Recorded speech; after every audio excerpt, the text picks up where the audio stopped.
And congratulations on the brand new single. We've been playing it on our show now, I think, for a couple of weeks, and we've been getting so many listeners saying that they are loving the track, so congratulations. Thank you. Thanks, that's awesome. Thank you so much. That's really nice. Awesome. So I was wondering if we could start off, if you could tell us a little bit about how this track came into being, because I understand it was a track that was written during the COVID lockdowns. Yeah, I guess this kind of stemmed from being at home, being isolated from all your friends and not being able to, just basically just feel like everything's fucked. That was the, I don't know, pet name for the song originally. And then it kind of morphed into... Yeah. We're getting feedback. Sorry. Song first. And it was, and she had entitled it, I think, Everything is Fucked. Yeah. It was fucked. I'm like, oh yeah, I totally vibe that. I'm going to try, that is the song. I'm going to write it. And so it felt pretty organic. I think it came together incredibly quickly, even though it was a pretty, tumultuous time, because it was one of those songs where I think every part was written from the same perspective, which I think doesn't happen all that often. So was it a track that came together pretty quickly, as in the writing? Was it a one-day session, or did it take a little bit longer?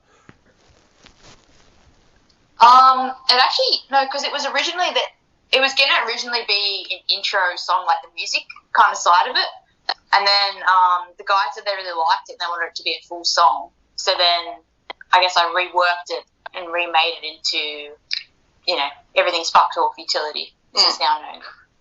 Yeah, and the lyrics, I think you sent me, I think I got this. And it was just written in a day. It was one of those ones that it felt good, I think, the whole way. Yeah. Just gelled straight away. So tell us a little bit about the recording of the track, because, of course, when we were in lockdowns, that made it pretty difficult to get together as a band. How were you able to put it all together? Did that change the process at all? Well, Kieran can probably answer this one about how we write songs. It's probably modern, but it's a little bit different than I think people think it's written. If you want to take that one, Kieran? I can't hear you, Kieran. Definitely can't hear you, Kieran.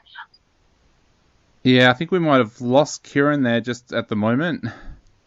It's alright. I'll give you the answer. Okay. We actually, I was going to say, just while he's figuring it out, we actually do a lot of we don't actually sort of jam stuff out. We're we all like studio stuff. We're all adults with big grown up jobs and have to go do lifetime stuff. So we actually end up writing pretty solo, but shooting ideas back and forwards, even voice memos, videos, all that sort of stuff, just piecing stuff together. So for us, COVID actually didn't change the writing process so much, because we already were sort of just sending stuff to each other.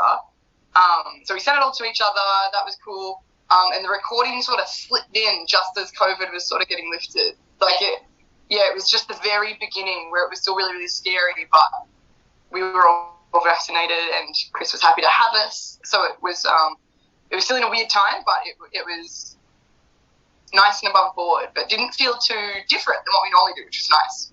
Yeah, you also worked with Chris Blancanto on this one as well. Tell us a little bit about how that relationship with Chris started and what you feel he brings to the music.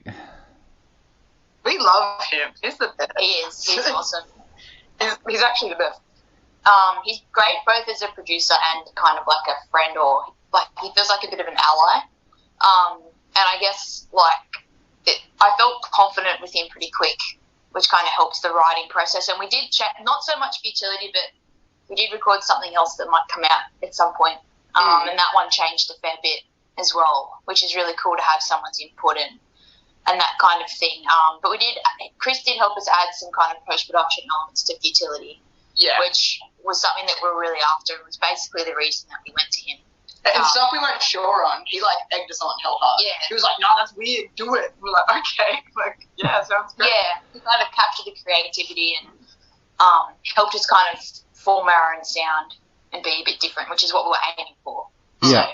So, we had positive experiences, all up. Even when we recorded the other stuff with the brain, it was a really positive experience. We just wanted to try something different, so tried someone different, I guess, to try and see if that made us feel different.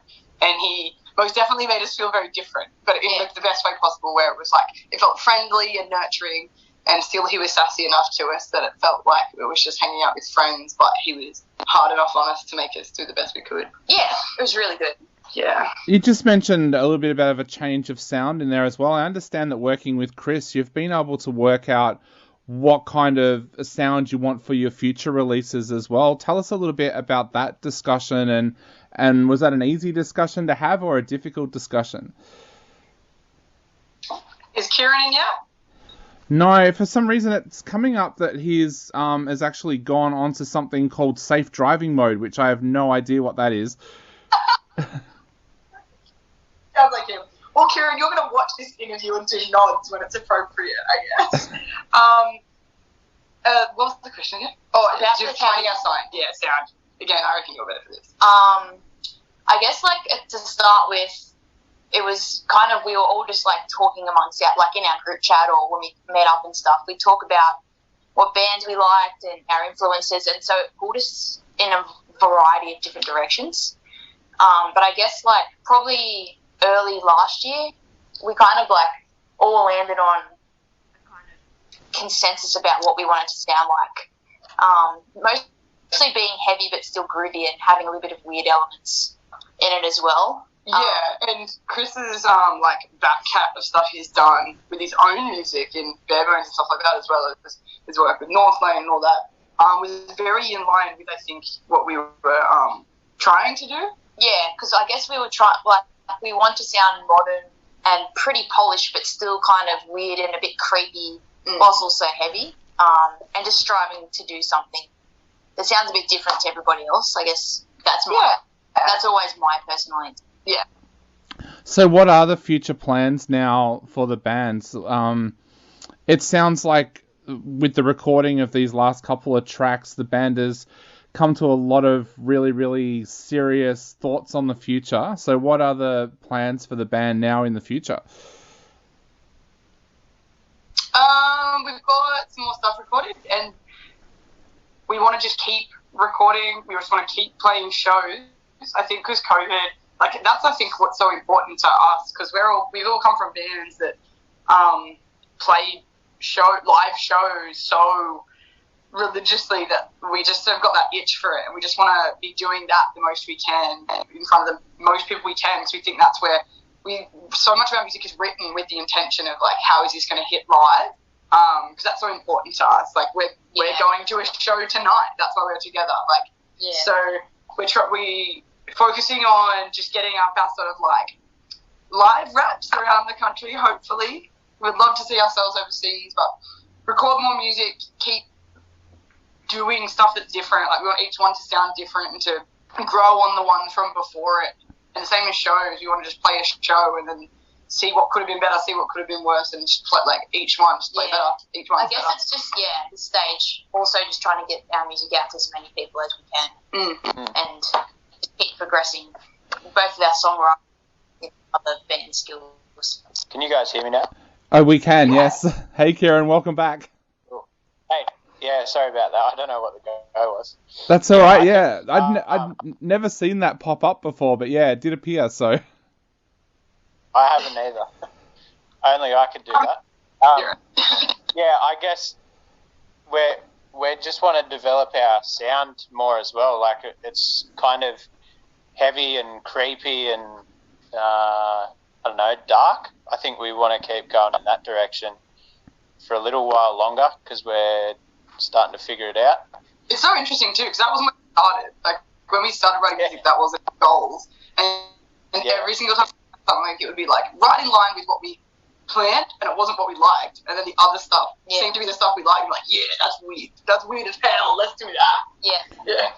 Which is cool. I think that's how you know it's right. Yeah, one of the things I love about your music is, like you said, it is dark and it's kind of creepy, but it's got heart. When you listen to one of your tracks, you find yourself thinking, yeah, I've been in that place. I know what that place is like. And I think a lot of people are feeling that with the new single as well. Is that something that you have experienced as a band, or that you know will happen in the future, where people will reach out to you and say, I listened to those lyrics and I know exactly how you felt when you wrote that? Not to try and answer the questions, but yeah, I've actually already experienced it at a couple of shows, and it was very sweet. I think I didn't expect it so early because we've all been in a couple of bands before, so not to be like, oh my god, I've heard it before, but it was so interesting how quick this one seemed to have that same like emotional resonance with people. It was really, really interesting. Like our song "Veils of Grey," I've always attributed it to being like a anti-homophobic, anti-transphobic sort of vibe, even though it's not directly. And I've had like multiple people come to me and say that like they felt really safe and included at our show because like we'd made it known that was correct, and that's just really, really beautiful because I think we're still a little baby band, and it's beautiful that people are already emotionally connecting with it. I think that's very, very cool. I love that. More of that. Less. Yeah. Now, you've all said that you want to get your music out there to the people. So how can people follow you all? Is there social media that we should be directing people to, or how can people support you right now? You take this one, Kieran? Come to shows, I suppose. Yep. The best thing for people to do is come to our shows, because that's why we write the songs, is to, like Amy said, to play them live. They're all written to get a response from people live so they can come and have a good time and have a chat to us at the merch desk after. Hopefully they take something from it. So that would be the best way, but also we've got our socials like Instagram, Facebook, and TikTok now, Twitter. TikTok, Reach Twitter. out to us on there. Yeah, definitely helps if people share our stuff, and especially Spotify. Like if you like our song, follow us. Click the little like button on the song. That stuff all really helps, especially with the next release, with the Spotify algorithms and that kind of stuff. It really helps us to get our music out there. Yeah. So we really support. And we'll make sure that we share everything too socially so that people know when your shows are coming up. And we're going to play the track again right now on our show. So what would you all like to say to people out there before they take another listen to this amazing track? I'd just like to say that it's been a really, really shitty couple of years, but I'm super proud of how everyone's bouncing back, and if you're struggling to bounce back, that is 100% totally okay, and there's probably more people feeling that than you think. So just keep on, take it slowly if you need to, but we'll get there. I 100% believe we'll all get there. Live shows are cranking, get to them, see how you feel. Yeah.